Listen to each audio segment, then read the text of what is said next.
జై శ్రీరామ్. నేను మౌనికా శంకర. ముఘల్ తుర్కుల ఆఫ్ఘన్ల అట్రాసిటీస్ తర్వాత బ్రిటిష్ ఈస్ట్ ఇండియా అట్రాసిటీస్ని మనం ఫేస్ చేసినాం. అంటే 800 సంవత్సరాలు వాళ్ళతోని లడాయి అయింది, తర్వాత 200 సంవత్సరాలు బ్రిటిష్తోనైంది. బ్రిటిష్ హిందుస్థాన్ని వదిలేసి వెళ్ళిపోయేటప్పుడు ఆల్ ఇండియా ముస్లిం లీగ్ కానీ జిన్నా కానీ వీళ్ళందరూ ఏమని అడిగిందంటే, మీరు వెళ్ళిపోయేటప్పుడు మాకు ఇచ్చి వెళ్ళండి అని అడిగారు. కానీ అప్పుడు భారతదేశంలో ఉన్న జాతీయవాదులందరూ దానికి ఒప్పుకోలేదు. భారతదేశాన్ని గజ్వే హిందీ చేయాలని వీళ్ళు అనుకుంటున్నారు, కాబట్టి వీళ్ళను కానీయొద్దు అని చెప్పేసి కావాలంటే పాకిస్తాన్ తీసుకొని వెళ్ళిపోండి, అంతేగాని ఇక్కడ మీకు ఇచ్చేది లేదు అని చెప్పారు. అప్పుడు 1923లో వక్ఫ్ అనే ఒక బోర్డుని స్థాపించారు ముస్లిమ్స్.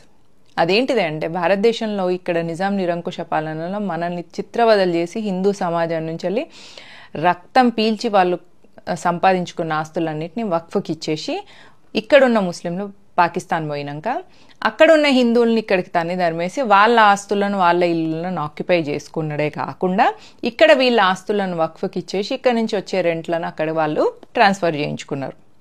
అట్లా వక్ఫ్ మొదలైంది.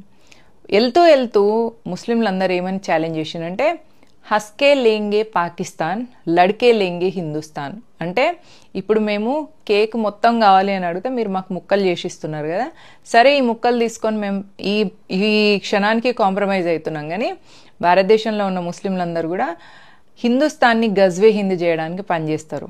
ఎట్లా? పాపులేషన్ జిహాద్ వల్ల. అంటే నలుగురిని పెళ్లిళ్ళు చేసుకొని 40 మంది పిల్లల్ని కానీ పాపులేషన్ పెంచుకొని సంఖ్యాబలంతో హిందుస్థాన్ని గజ్వే హిందీ చేస్తాం. నెక్స్ట్ లవ్ జిహాద్ ద్వారా హిందూ ఆడపిల్లల్ని తీసుకెళ్ళి వాళ్ళతో పెళ్లిళ్ళు చేసుకొని వాళ్ళతో ముస్లిం సంతతిని పెంచుకుంటాం, తద్వారా హిందూ సంతతి తగ్గుతుంది. నెక్స్ట్ ల్యాండ్ జిహాద్. ల్యాండ్ జిహాద్ అంటేనే ఈ వక్ఫ్, దీన్నే వక్ఫ్ అంటారు. ఇప్పుడు ఆఫ్ఘనిస్తాన్ అయిపోయింది, పాకిస్తాన్ అయిపోయింది, బంగ్లాదేశ్ అయిపోయింది, ఇక మిగిలిన హిందుస్థాన్ని గజ్వే హిందీ చేయాలన్న ప్లాన్తో 1923 నుంచి ముస్లిం లీగ్ 1947లో పాకిస్తాన్ వెళ్ళిపోయిన పంచెలు పని చేస్తూ వీళ్లకు తోడు దొంగలుగా కాంగ్రెస్ ప్రభుత్వం కాంగ్రెస్ ప్రభుత్వం అయిపోయి మైనారిటీ అపీజ్మెంట్ చేస్తూ 1995లో వక్ఫ్కి లీగల్గా సూపర్ పవర్స్ ఇచ్చింది.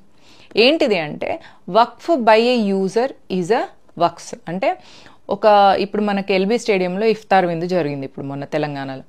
ఆ ఎల్బీ స్టేడియంలో జరిగిన ఇఫ్తార్ విందు ఒకసారి వాళ్ళు ఇఫ్తార్ విందు అక్కడ జరుపుకున్న కారణంగా వాళ్ళు ఇది వక్ఫ్ ప్రాపర్టీ అనగానే అది వక్ఫ్ అయిపోతుంది.